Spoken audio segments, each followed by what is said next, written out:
এদিকে এসআইআর এর শুনানি পর্বে বারবার বিশৃঙ্খলা হেনস্থা হয়রানির অভিযোগ সামনে আসে।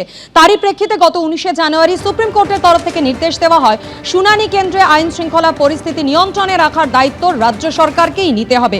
কিন্তু তারপরও একই ঘটনার পুনরাবৃত্তি হয়। নির্বাচন কমিশনের দায়িত্বপ্রাপ্ত প্রশাসনিক আধিকারিকদের হেনস্থার অভিযোগ ছবি সামনে আসে।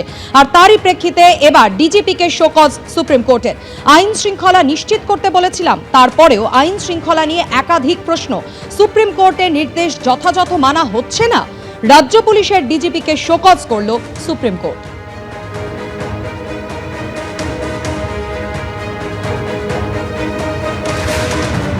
এসআইআর পর্বে বারবার যে ছবি সামনে এসেছিল, বিভিন্ন জায়গা থেকে নির্বাচন কমিশনের দায়িত্বপ্রাপ্ত প্রশাসনিক আধিকারিকদের হেনস্থা করা, হয়রানির শিকার হতে হয়েছিল তাদের।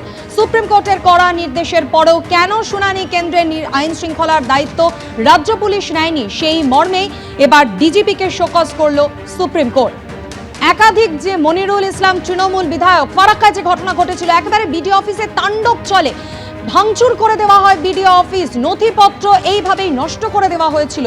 শুধু ফারাক্কার এই ঘটনা নয়, তৃণমূল বিধায়কের এই ঘটনা নয়, চাকুলিয়াতে এরপর সেই একই ছবি আমরা দেখেছিলাম।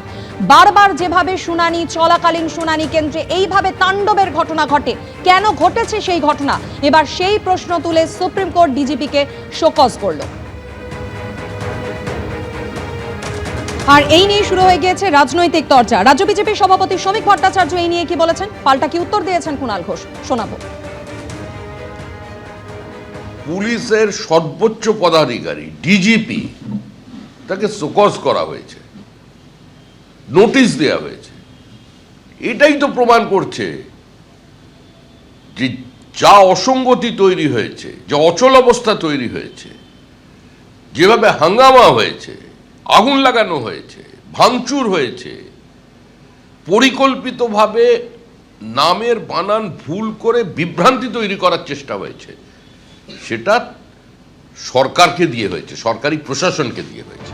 কোনো পক্ষের কেউ হয়তো একটি অভিযোগ করেছে এবং সেই অভিযোগ নিশ্চিতভাবেই পক্ষপাত দুষ্ট বয়ান সহ কোনো অভিযোগ গেছে, তো উল্টো পক্ষের মতামত জানতে চেয়েছেন। ব্যাপারটাকে সেটাই হচ্ছে আইনের ভাষায় টেকনিক্যাল কথা, যে একটা অভিযোগ এক পক্ষের তরফ থেকে জমা পড়েছে, অন্য পক্ষকে সেগুলোকে জানিয়ে দিয়ে বলা হয় আপনার বক্তব্য কি।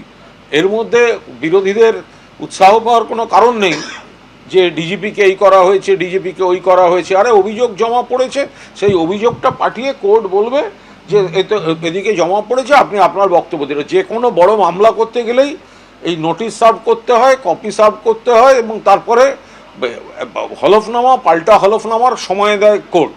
এবিপি আনন্দ, এগিয়ে থাকে, এগিয়ে রাখে।